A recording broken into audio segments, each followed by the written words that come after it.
So diving into the major gift partners. So first of all, when we think about major gift partners, I think part of the thing we want to do is define what does that mean? So we're really talking about a relationship with the type of person, or it could be a family.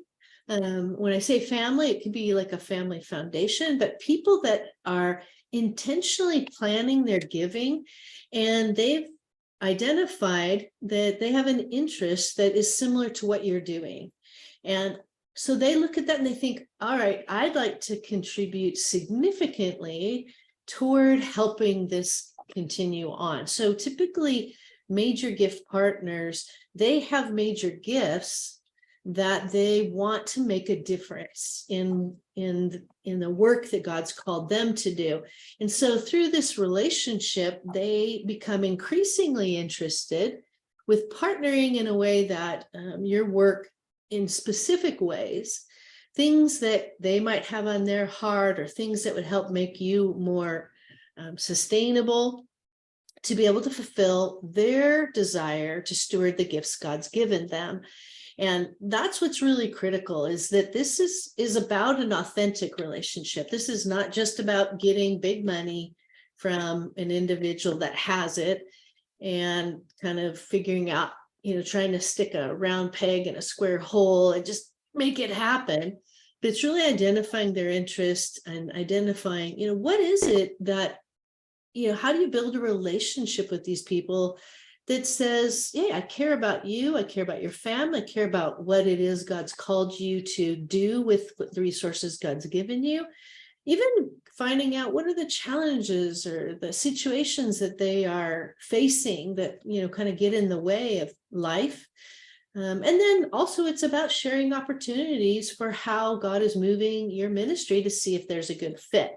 So these relationships do take time to grow, because every good relationship does. And because there is the factor of sizable money being invested, it's one that requires trust to be built. So people that are in that category that start to give larger gifts, they want to know that what they're giving toward is going to make a difference. And I love this, what Jonathan says, and I knew that Jonathan wasn't going to be here today, so he couldn't say it for us. But he's been known to say major gifts are not the main point. People are the main point. And it's, although we all would nod our head and say, yes, that's obviously true, but it's really easy when the pressure of funding your organization comes to get focused on the money and not on the people. So the beautiful part of this is, as we focus on people, caring for them, talking with them, helping them do what God's called them to do, that actually produces the kind of relationship where there's trust, connectedness. And when they feel that kind of trust and ability to share openly, they themselves get excited about what you're doing, excited about that relationship, they feel fulfilled, and it often leads to major gifts. So opposed to when you focus on money and you're trying to ask what to do, present just right, and you get, everyone gets a little bit awkward in that conversation. So when people are the main point, it really is a natural byproduct that major gifts result. So what's the role of a major gift partner? And notice I say major gift partner, not a major donor, which a lot of people it's easier to say a major donor, but the difference is that, your minor donors or your minor gifts or your regular monthly gifts aren't less. It's just identifying that unique difference of, what this person gives is they give a large sum. And what does that mean about it? So we're not trying to make them more valuable. All givers are valuable to us. But, it's interesting that these kind of givers can start as a regular giver. In fact, there was a study done about 732 major donors that one organization had. And for them, 213 started with a gift less than $250. And then they would give up to, and not more than, $250,000. So, when you think about that shift from a $250 or less gift to a very large gift, what does that say? It really says that we need to look at major look at all of our givers in the perspective of what is it they want to give, and the fact that they might give way more than they're giving to you now. They might have the capacity to do that. So think of them as partners, whether they're giving regular, monthly, large sums, whatever it is. And how do we want to engage a partner? So a lot of times these guys they observe what's going on. So they'll start as a regular partner. And then when they observe what you're doing, they observe the impact, they start to see how you're running what you do. They get more and more confident in what you're doing. That's when they go, hey, I'd like to be a part of maybe a particular project, or helping you grow your infrastructure so that you could do this for years and years to come. A lot of times they like to be a part of capacity building in helping the organization grow and expand in different ways. So industry-wide, they would say that your major gifts could contribute to 80% of your total revenue, which is pretty large in a nonprofit. So if you haven't got anything, there's probably a lot of room to grow. But if you just think about the kind of role that they can play, it could be a very sizable role to even not only participate with you on certain projects, but they actually like to talk through those projects, because a lot of times these people that have resources that are now really using their desire to be philanthropic in other organizations, they have skills and gifts to make plans, to execute on those plans. Sometimes they're actually really good thought partners that help you think through what things you want to do. Utilize their strengths in leadership, or their execution, or the things they've done in the past can be a real benefit to you, even potentially leading into board members. So thinking about that, if you look at how they play a role, you know, the door is wide open of how they could be connected to your ministry, even in the years to come. But this is a great quote from Matthew Sherrington, who he's a consultant, just like Jonathan, and their wisdom to be able to say, our job as a charity is to help people do their good in the world, not the other way around, not they help us do our good. So this really says, you know, when they're a partnership is about what do both benefit. And if your good work that you're doing matches what they want to do, then what we do is we come alongside and go, how do we help you do what God's called you to do? And they want to be a part of kingdom work that makes a difference. So when those two things line up, that's where you really have a blessing of a major gift partner in your ministry.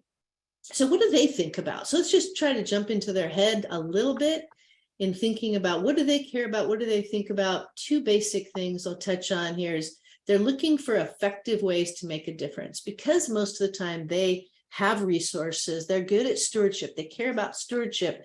They want to know that when they give, it's going to actually go towards something that is going to have a lasting impact. So they're looking for stewardship. They're looking for, you know, how they can get problems solved that they know God cares about, they care about. And if you're caring about it too, they want to do it. You don't have to convince them to give, because major donors, their whole idea is, I want to be philanthropic. I want to use what I have to make an impact. So it's not like you have to convince them to give, just you're trying to figure out the right match. And they're also looking for ministries that are transparent and have clear impact. So that's what they're looking for. They know that they don't have the time to do the work. So they're actually looking for good partners that are doing great work that they can trust and they can come alongside of. And that's really where that partnership is beautiful to come together. So in essence, they're just saying, I want to make a difference with people who want to make a difference, doing something that actually makes a difference. And that's where that marriage of interests come with major donors.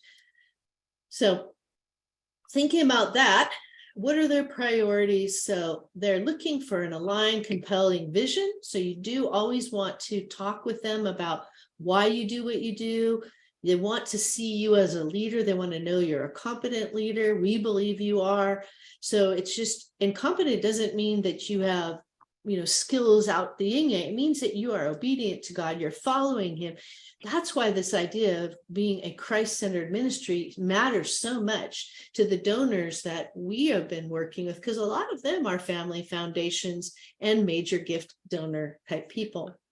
So clear goals and outcomes. They want to know you've got adequate infrastructure, staffing, all the systems that'll keep you going for years, demonstrate impact, transparency, and accountability. So the reality is, when you have those things, then what you're saying to them is, hey, we've got these things you care about. What we're lacking is resources. That's why we're a good fit. You've got resources. We have the ability to do the work. And so let's do this together. So how do you build those relationships? So key here, just to start with, is I'd go back to your list of donors that you're compiling, going, who are my top 5 to 10 largest givers? What gift sizes have they given? And, we say that you can, a lot of smaller organizations, we say major gift is $1,000 or more. You might say, hey, it's 500 for us. Anyone that's given a gift of 500, we'll call them a major donor, and we'll start to develop those relationships. It could be $5,000, depending upon the size gifts that you've been given. That's one thing.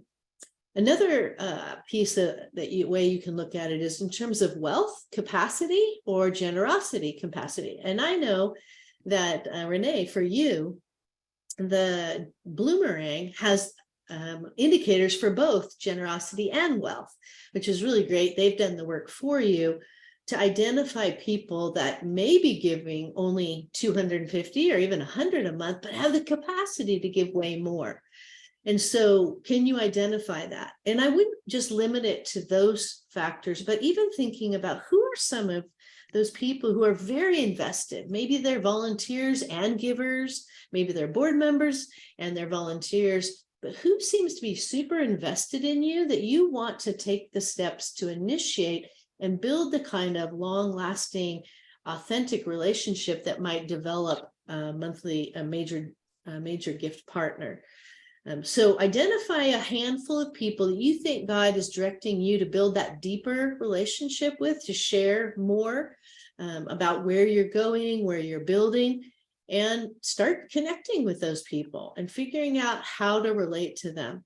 Find out what their interests are. Where do they want to see the kingdom of God grown? What do they care about? Is it kids? Is it those that are aging out of foster care? Is it those people that are working around the world? What is it they care about? The more you spend energy to identify that, the more they're like, okay, they care about me.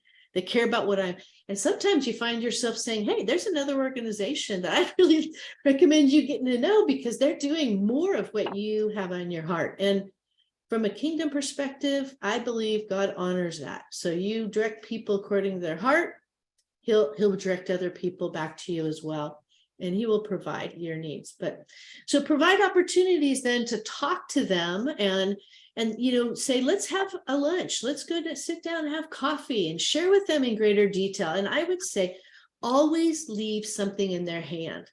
Come prepared to say, there are different things that we're doing, that we're growing capacity. We've got a program that we need. We're going to do this. We're going to develop some curriculum, but leave something that is clear, simple, well thought out in their hand, that could even have some general budget numbers that they could think about and pray about. Because anyone that's a Christ-centered follower is going to go, God, is this what you're calling us to do? And you do want them to do that. And this is where we kind of step away from that mindset in some contexts where fundraising is a little bit like sales, where you find just the right buttons to push and you try to make the deal or gently manipulate your way into getting someone to do it. But this is instead trusting God to go, Lord, if this is the right fit, encourage them to go and to be filled, led by God, and to see if this is what God would want them to be investing in with you and being more of a partner in a particular thing, something that they're passionate about. So that's some real good steps that you could take even this month to do that with one or two people, but ongoing, looking beyond just the microgrant, build those relationships. But when it comes to the microgrant, here's a couple of thoughts. Share the good news with them. you've been chosen by both a funder and by Venture 19 as an organization to build capacity that's very strategic in what's going on in the world right now, the needs that are out there. I mean, you can go back to these people that you've identified and say, hey, I've got some good news I wanted to share with you. We just got invited. And sometimes just sharing good news with them makes them feel like, hey, you trust me with what's going on in your world. It's not just about what you can do for us, but we've got some good news. And there's something that is going to help us grow and help us do more things in the future.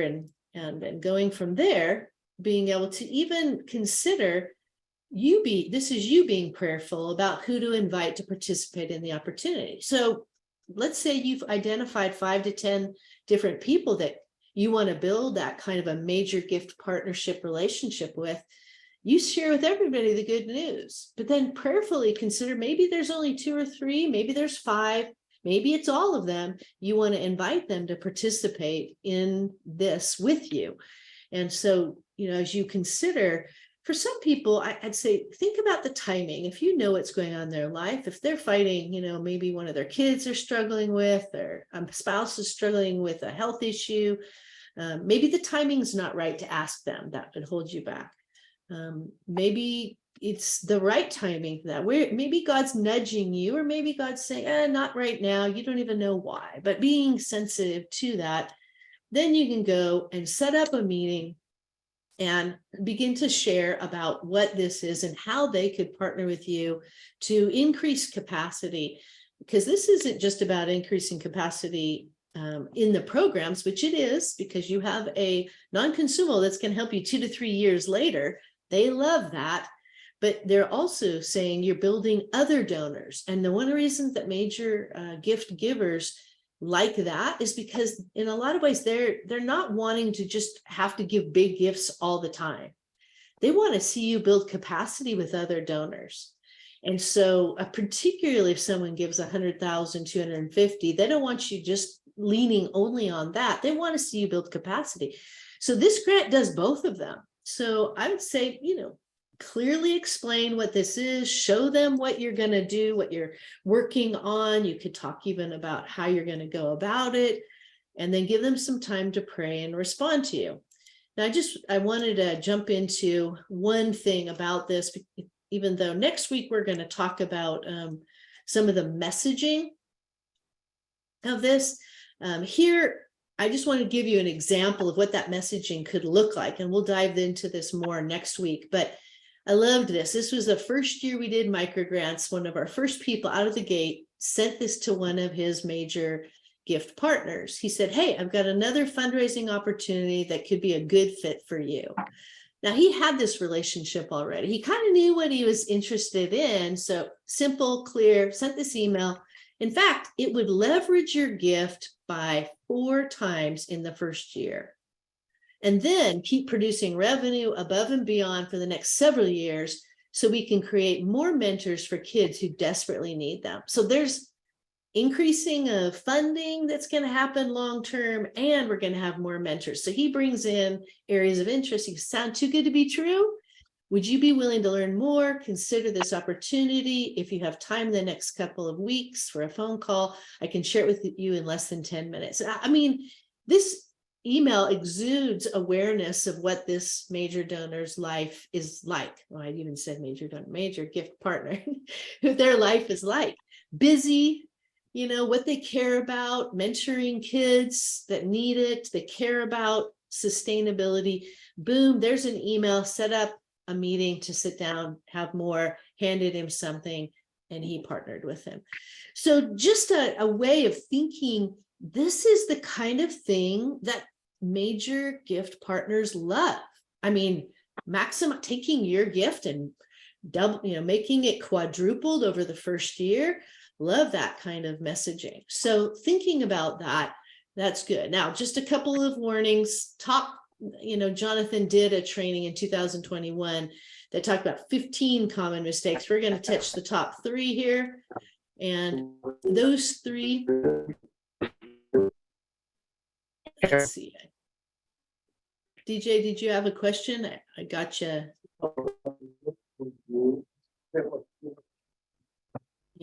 think it's just background noise, so I'm going to mute DJ.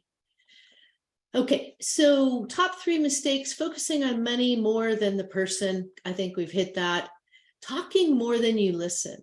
A lot of times we feel pressure when we present something to somebody, but when you're more interested in helping them connect their heart, you'll spend less time talking than they do. And that's a good indicator. So, present some stuff, make it short, listen to them. What's their response? What are their thoughts? What are their questions?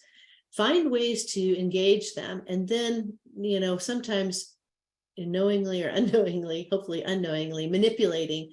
People know it when they kind of react funny, and there gets to be a weird air in the room when they feel manipulated. So when you're simply saying, hey, I think you'd like it for you. What do you think? Is that a good fit? Is this good timing for you? Really open-ended, prayerful about it. People don't feel manipulated in that case. So those are just 3 top concerns really that can break trust, which is what you don't want to do when you're building those kinds of relationships. So here's the checklist that I just kind of summarizing what we just talked about. And that is identify your major gift partners or potential people, build genuine relationships, get to know what they're interested in, pray about opportunities to share with them. And in this case, prep to share the good news of being invited into this micro grant with them. Prep it, get something to share with them, hand it, meet with them, and follow up on that. So those are, some really good things. Let me go here and go. When you think about your major gift partners, what are you doing well? What kinds of things are you doing to facilitate those relationships currently? And I'd love to hear from different ones of you on what's worked for you. What things do you do to really foster a good relationship with people that are giving gifts that are, significant connection? So unmute yourself if you've got an example of something that's working well for you. Well, I wouldn't say that we're really good at this, but one thing I try to do is stay connected with our major donors. Typically, our major donations come in at the end of the year, like at Christmas time or even tax time. And so obviously sharing with them what the ministry is doing, but just keeping in touch with them personally. Even if we don't talk about the ministry, just having coffee with them or lunch with them, or, just staying connected and interested in them. I don't do that for all of them. I see a lot of room of improvement with that.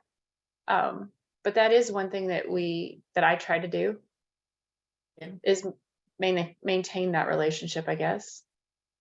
Excellent. And how do people respond to you? Do you get a kind of a sense of how that feels to them? Yeah, I would say one thing that I learned from our very first actual fundraiser that we did last year was I was really hesitant to reach out to people that were already donating, or our volunteers, because I was always afraid of asking too much. And the feedback that we got after our crab boil dinner was, why didn't you ask me? Why didn't you ask me for help? Why I could have done, these things. And it really humbled me in realizing that I was making decisions for people, deciding how much time or money or effort people wanted to give, rather than just kind of telling everybody what we're doing and then allowing the Lord to lay it on their heart about whether or not He wanted them to use their time and resources in that way. That's great. Yeah, good reminder. Yeah, we can make decisions for people and really miss out. And when people really do want to invest, not just their time, but they want to see this succeed. They want to be asked. They want to be invited in as a partner and treated like, hey, you can help us in this. We're not just trying to do it all by ourselves and be Superman. Yeah. So appreciate that. Very, very helpful, Renee, comments. And yes, they do often give in chunks, either at the end of the year, tax time, could be during their own fiscal year for their business. So you do learn their rhythms. And that's really important to figure out what are their rhythms like, what's the right time to ask people. But I heard you say building relationship, committing time, making sure that you're genuine. And, you know, it's not just about money or about what we're doing, but it's about a relationship that says, hey, you matter and you care about things we care about, and I want to spend time with you. So yeah, very good. Thank you. Anything else? Anyone want to add something that works? You've learned? Heather, on our side, Yeah. what we have done in the past, I share an illustration. We were putting some curriculum together and we had a volunteer come in and she was typing the pages. And I asked her one day, I said, Ruth, do you know what you're working on? And she said, well, no, I'm just typing in the pages that you've given me to type. And I shared with her that these studies that are going online, these are going to help boys and girls around the world to be able to mature in their faith. And you could just see kind of the beam in her face of realizing that, oh, I'm not just typing in papers, but I'm actually going to be helping contribute to the growth and maturity of children in different locations. And so sharing that illustration, the idea that letting them know specifically, here's where the funds will be going, or here's a project that we're working on, and without you, we wouldn't be able to do this. And being just very specific as possible to let them know. Kind of the quote that I wrote down was allowing them to do their good in the world, of how we're able to help facilitate that through their giving, and then we just happen to be on the ground to be the last one to do that good to the actual person, if that makes sense. Yeah, that's beautiful. It is that is the mindset of what is it that people want to do? How can they use what God's given them to contribute? And for those that have a bunch of resources, they want to contribute. God is stirring people's hearts because he's raising up his kingdom to do things, and every different one has different parts. So when you're aware of it, and we're not just, what I love what you just said about that, DJ, is that when you took time to explain to her what she was investing in, she saw the value of that. And that is true across all of our partners. They need to really hear those stories of what is it you're doing and what's the impact of that. So that's a great example. So thank you both for sharing those. I am shifting some of our topics, and we're putting this up, and I'll have this out. But next week, because we touched on this, we're going to hit round 1 and round 2 messaging, calls to action, and what does that follow look like? Because this month, as you're getting all your stuff ready, going through that checklist, messaging is one of those things you spend a lot of time on. And I realized I kind of did that a bit late on the list.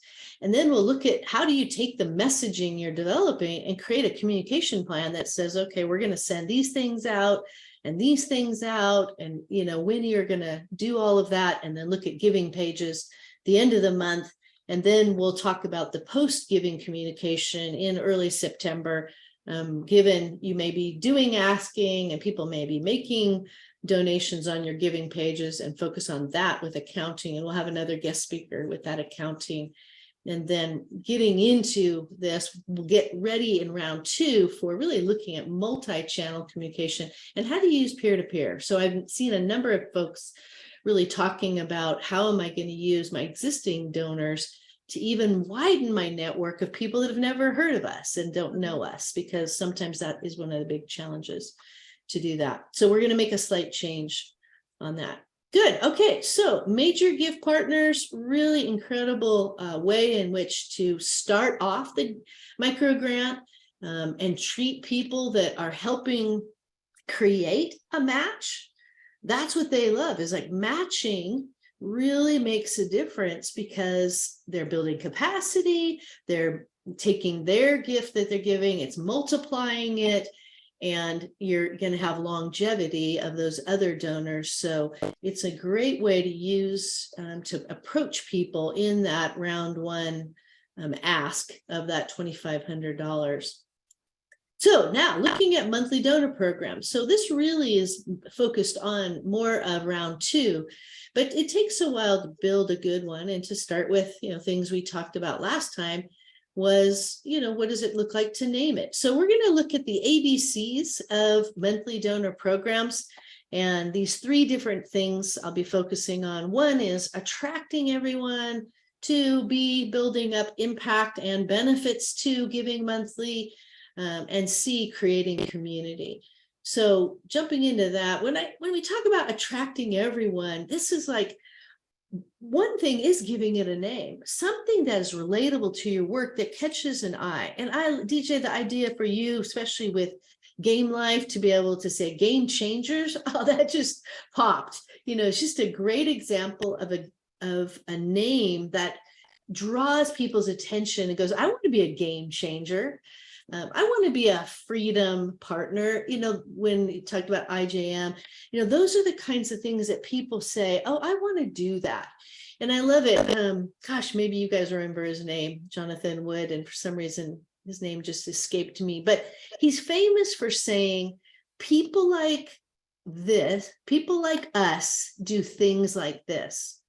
And when you create a monthly donor program that has a name that says Game Changers, and then you have some language around it, then what you want people to do is to go onto your pages and see this and go, people like this, people like us do things like this. I want to be a game changer. If I care about water and pure water, people like that do things like this. They join the spring because they want to be an ongoing giver.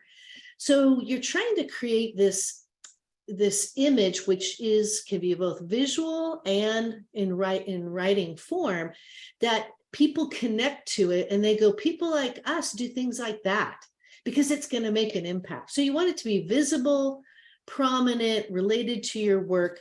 And when I say visible, I'd even say, yeah, have it on your homepage, on your website. And maybe it's a banner that goes by.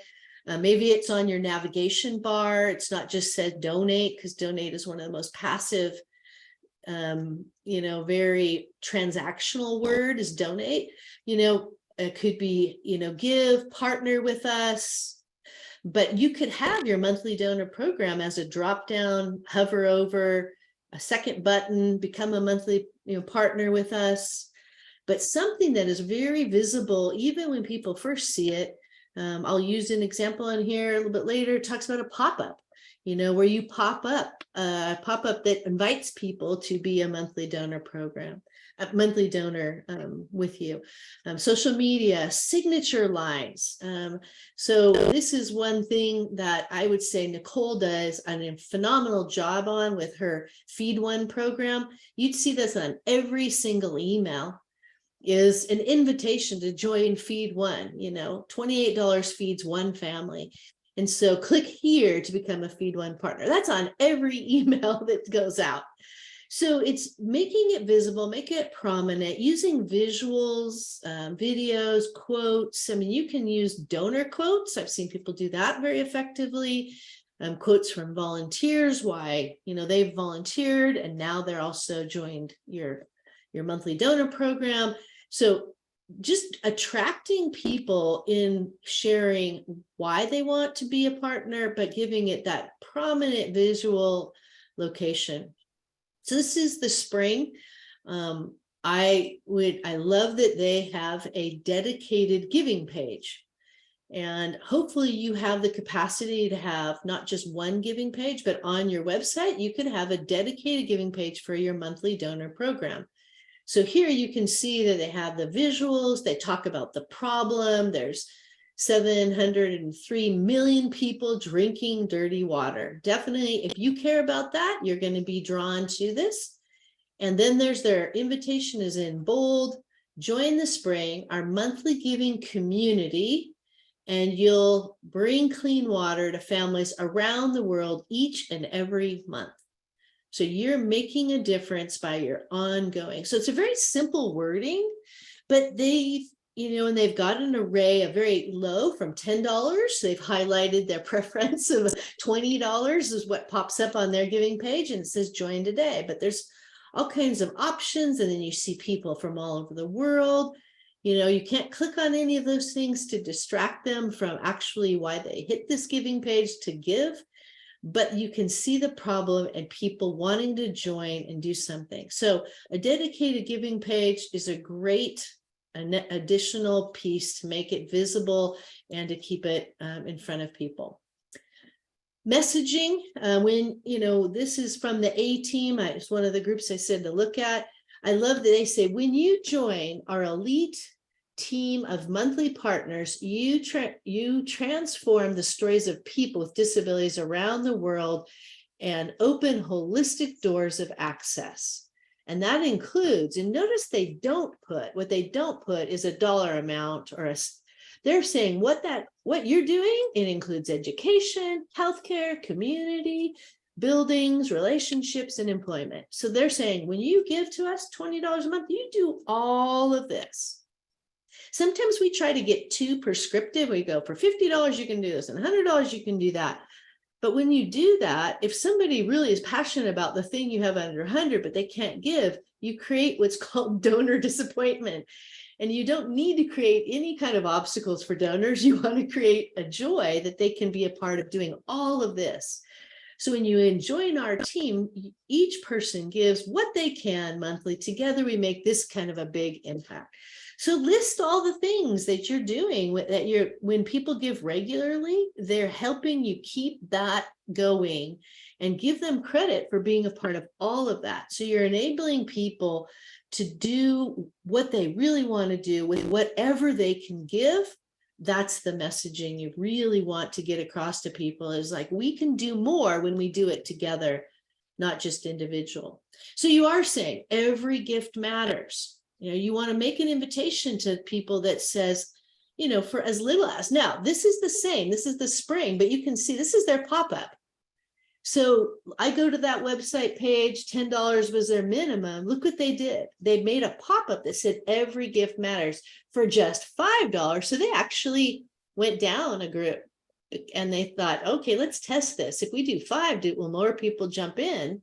Because more people doing a little bit helps. You can bring one person clean water every year. So give $5 a month.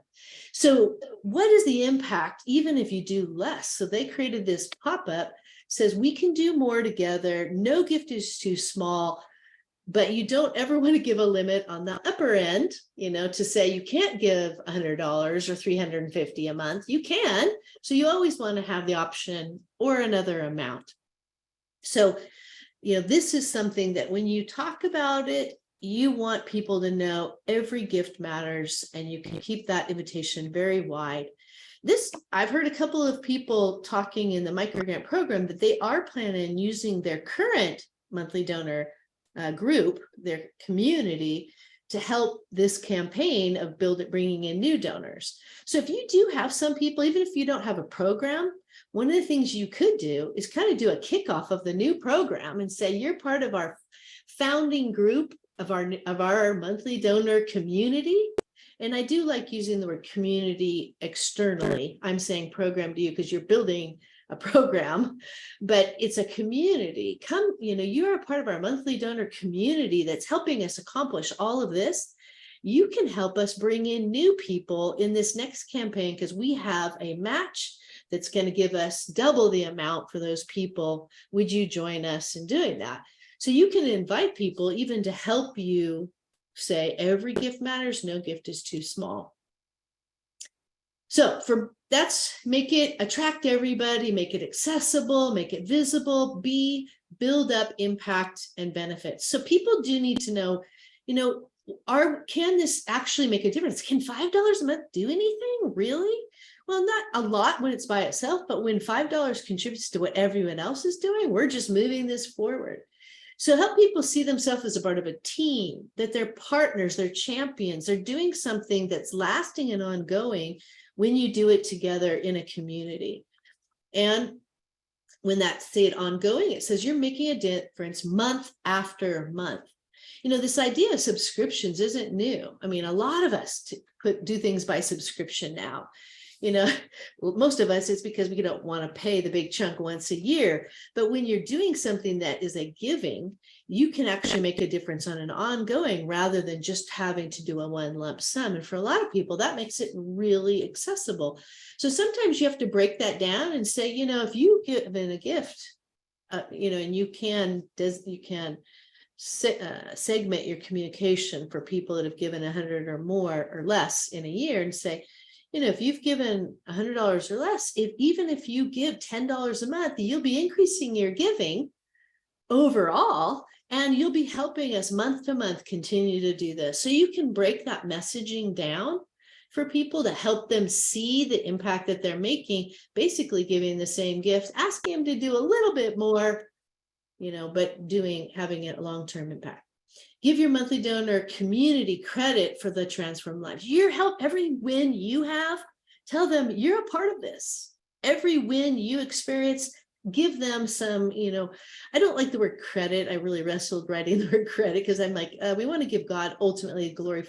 He's the one that transforms lives, but they're a part of that process with you. And so, help people understand that every win, every life that's transformed, they have played a part in that.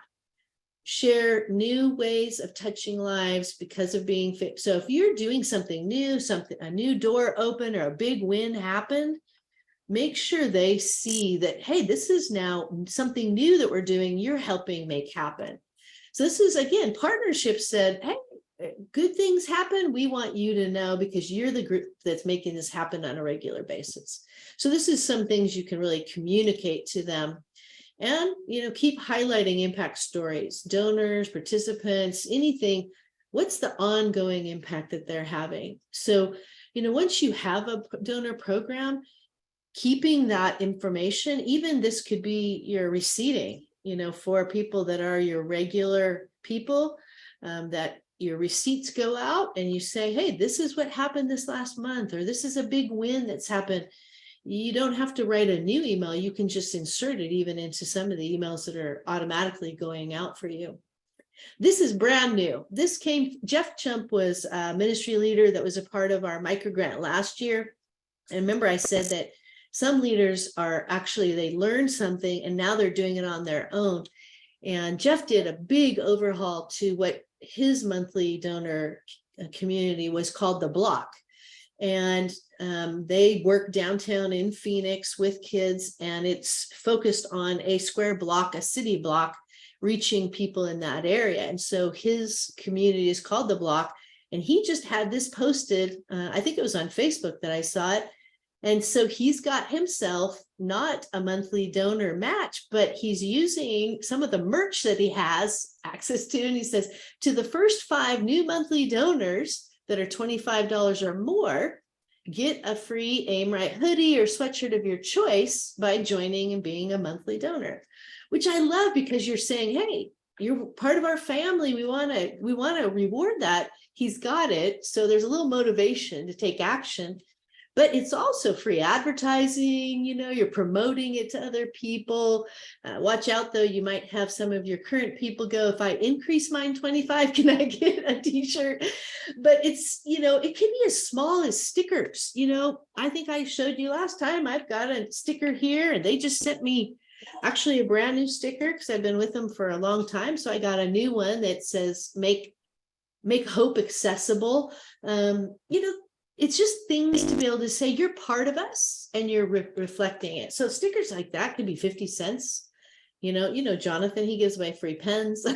So merch actually can be a great thing that either motivates or says you're part of the family. I love using that in your monthly donor programming.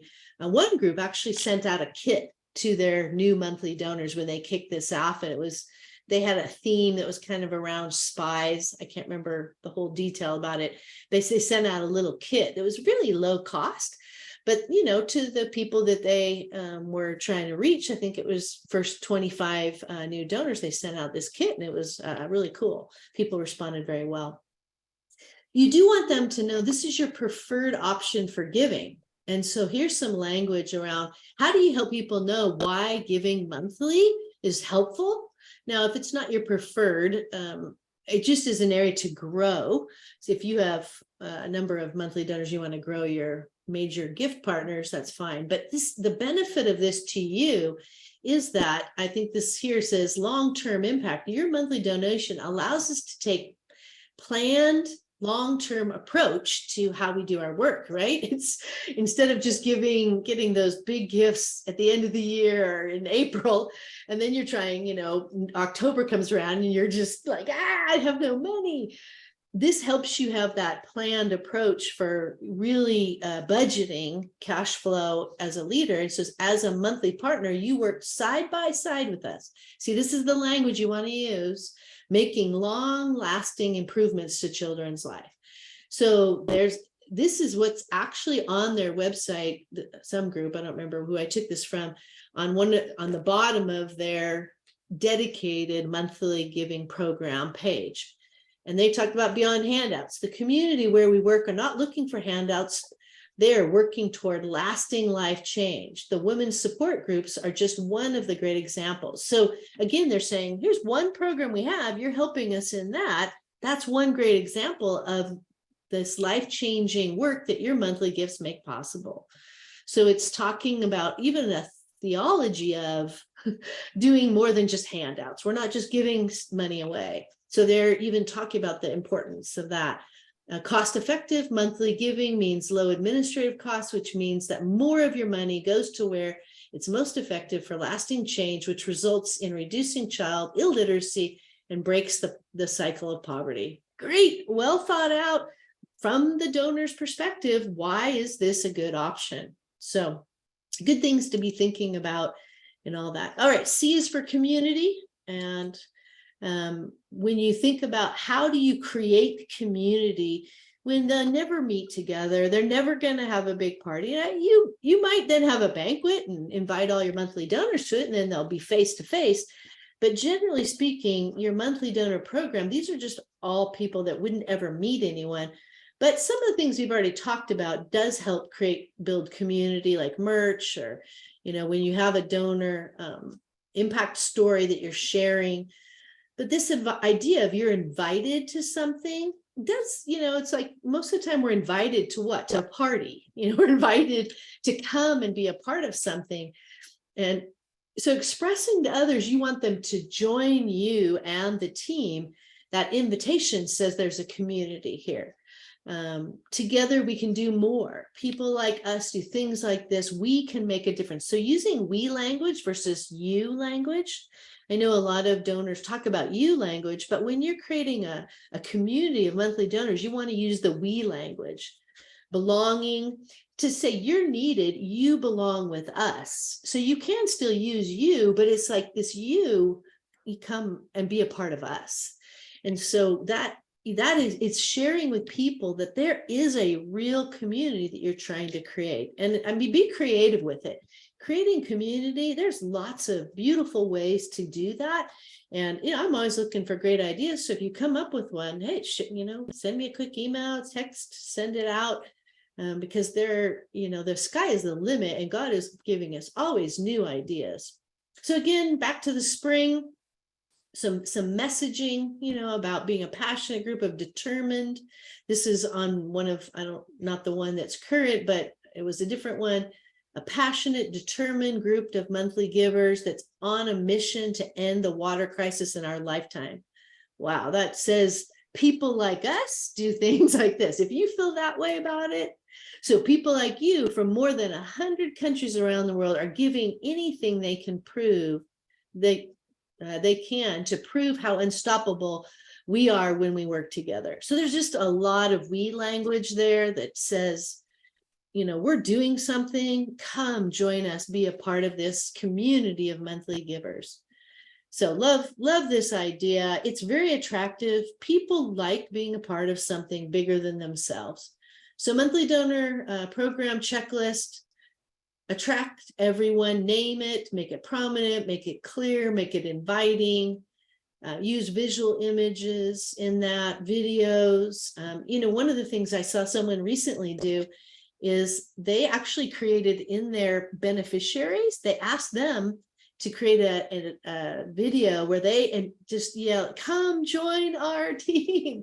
We love you. You know, the actual beneficiaries invited by a short little video clip that, you know, someone prepped them and said, this is going to our monthly donor community. These are people that are giving every month so that you can blah, blah, blah.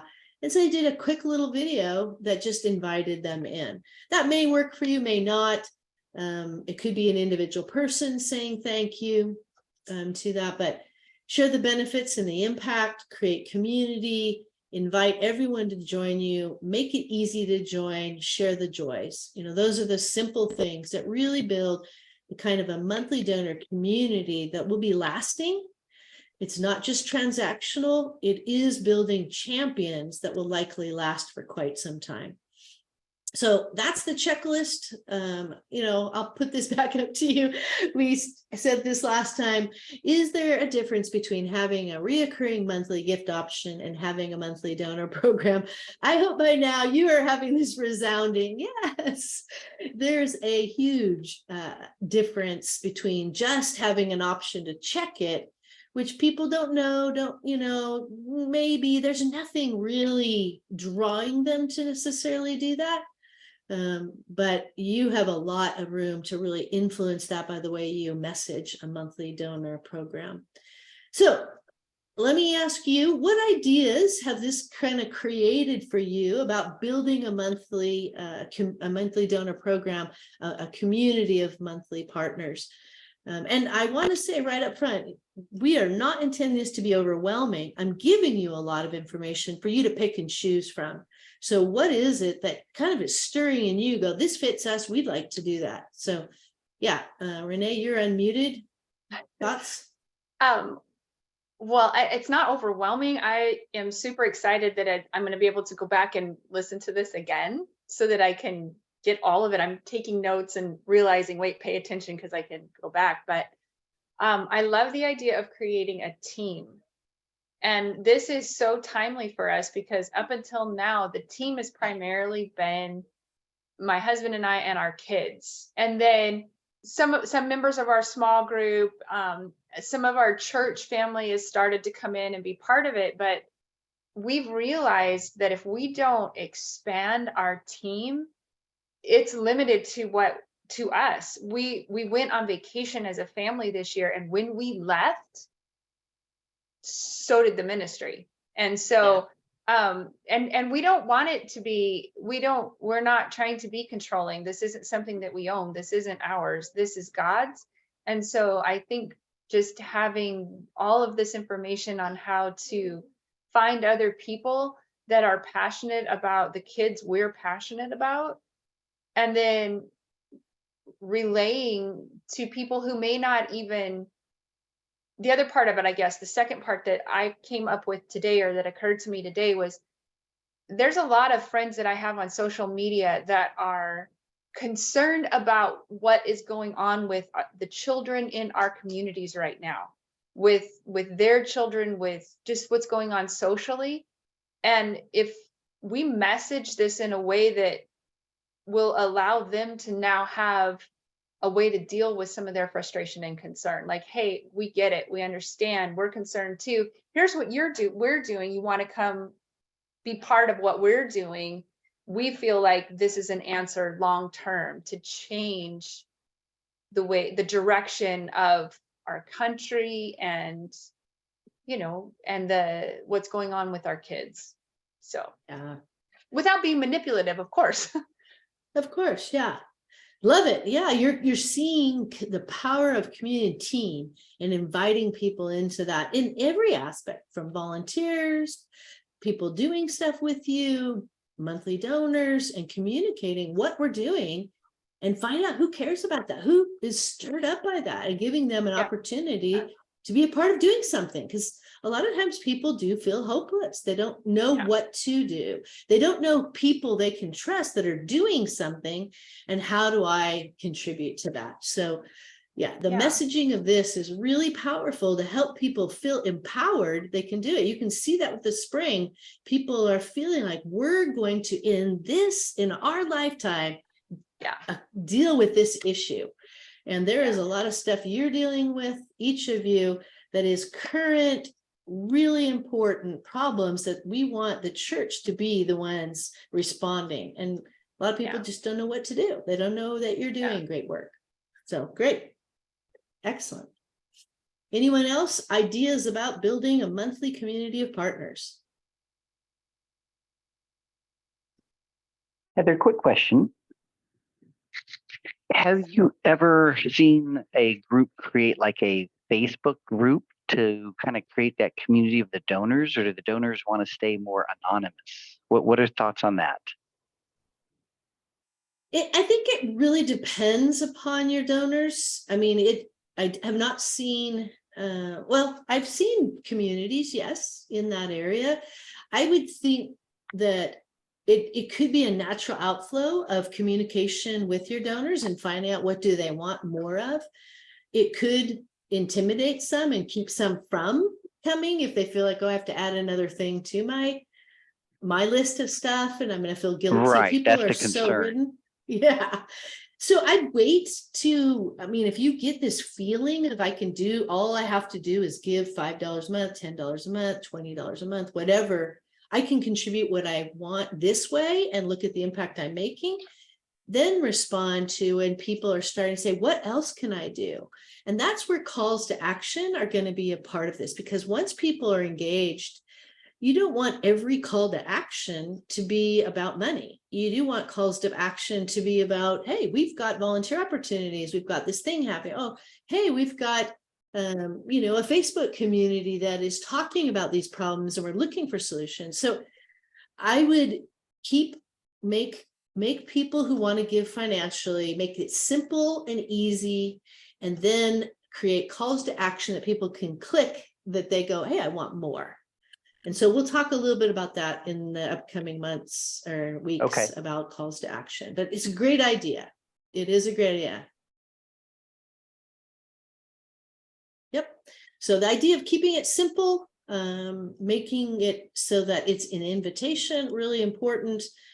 So this is, if you do go to that link, the middle link on that webpage, you will have this by the end of the week. It'll be up. All the other ones will be there as well. So Renee, I know you wanted your daughter to be connected, or she wanted to be a part, so she can just see it afterwards.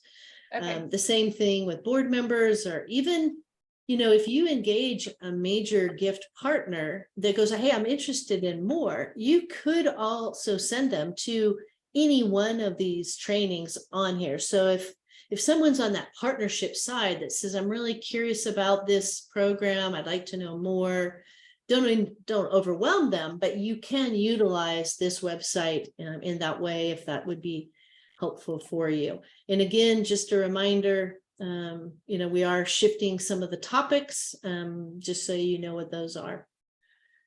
Good. Any other questions or comments?